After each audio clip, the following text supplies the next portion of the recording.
J'étais en train de regarder Twitter, vous savez, le matin, son petit café à la cool, et je tombe sur un post de Souche, de sa revue de presse. Jean Viard, directeur recherche associée Sciences Po, CNRS et Cevipof, faut que la France accepte sa puissance et les immigrés sont une force.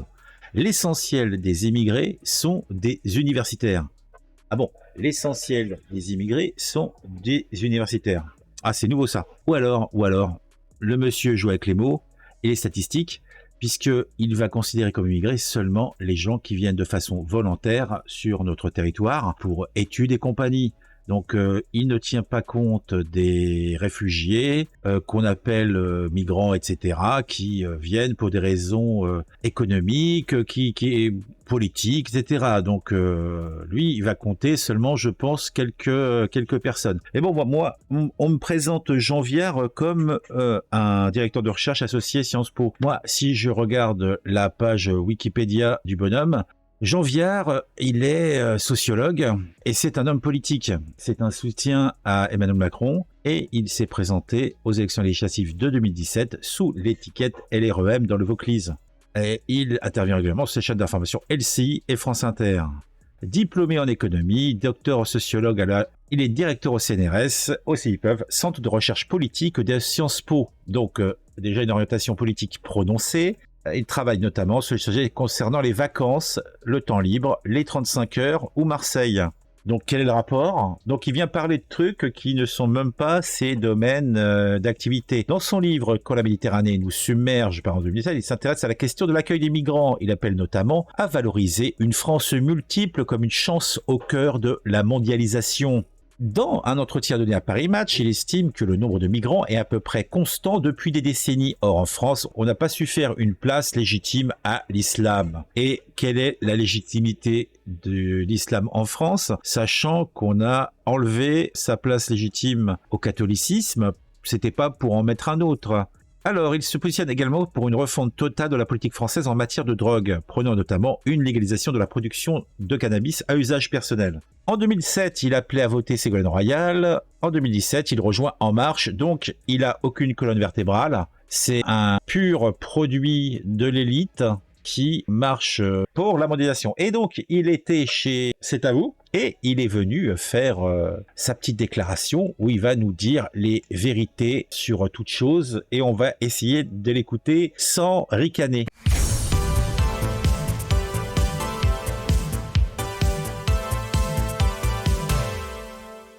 Mais si vous voulez, quand vous pensez qu'aujourd'hui, il y a des gens qui vous parlent d'assimilation, mais on est où, quoi? On est une société métisse. On est une société où il y a effectivement 10% de musulmans, où il y a des Comoriens, où il y a... c'est quoi le mythe? On va pas redevenir tous blancs et on... Quel est le rapport entre assimilation et être tous blancs? Il y a un biais.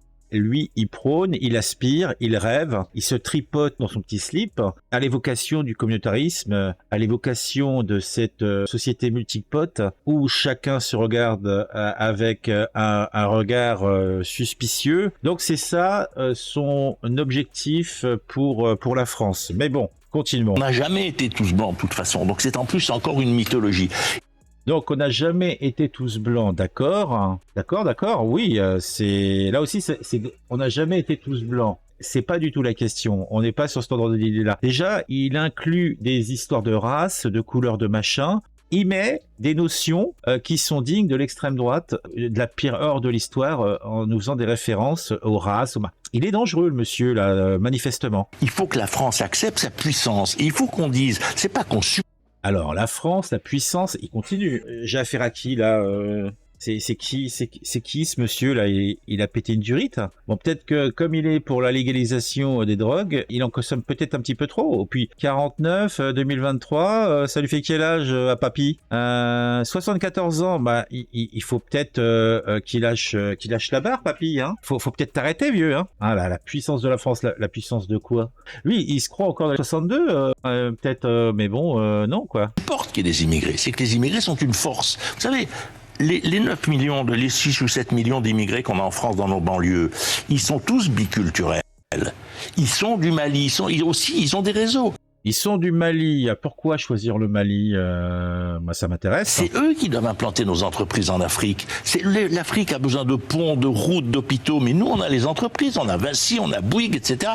Il est en train de nous réinventer le néocolonialisme. Il faut aller construire des choses, leur prendre leurs ressources en échange. Non, mais il est encore dans les années 70, allez, on va dire dans les années 80. Tu sais, la France-Afrique, je croyais qu'on avait fait une croix dessus. Là, c'est pas Papy fait de la résistance, c'est Papy à bulot du bain, hein. Il faut les considérer comme une richesse. Le but, c'est pas de leur apprendre l'anglais d'abord, c'est d'abord de dire ils sont déjà biculturels. Or, nous, on considère qu'en gros, un immigré, de père en fils, il doit pousser la brouette. Mais ah ouais? Qui c'est qui a dit ça? Bah non, les mecs qui ont tiré leur épingle du jeu, bah déjà ils quittent, comme tu dis, leur quartier, et puis ils créent des entreprises, ils créent des business. Même ces travaux de force et tout ça, bon, il y a trop de monde par rapport à ces activités, et eux-mêmes, ce qui est tout à fait logique, passer la première génération, bah ils veulent pas bosser pour 3 francs 6 sous. c'est faux. Et en plus, l'essentiel des immigrés aujourd'hui sont des universitaires. On n'est pas dans l'immigration des années 50, celle dont parlait Alain. L'immigration, ce sont des universitaires. Là, je tombe des nues. Je sais pas, on ne doit pas parler des mêmes chiffres. Alors peut-être que le monsieur fait une différenciation, comme je l'ai dit, ou peut-être pas, entre les immigrés qui sont là pour des raisons économiques, je sais pas, quand on va piquer les ressources intellectuelles de certains pays, on va aller prendre les docteurs en Roumanie, on va aller prendre les curés en Afrique, on va aller prendre, oui, là effectivement, c'est une émigration de personnes qui ont un cursus universitaire, mais pour la majorité, c'est pas le cas, ça se saurait.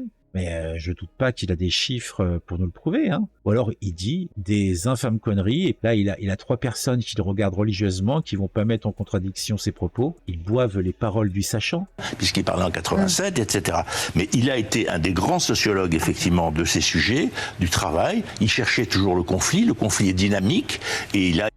Le conflit est dynamique. En fait, il est pour le chaos, monsieur, hein. Et à un moment donné, la situation va dégénérer et il y aura, quoi qu'il arrive, à un moment donné, un nouvel équilibre. Ça, c'est une certitude. Si tu prends assez de recul sur les choses, au final, tout se résout. Effectivement, défendu notamment toutes ces populations fragiles.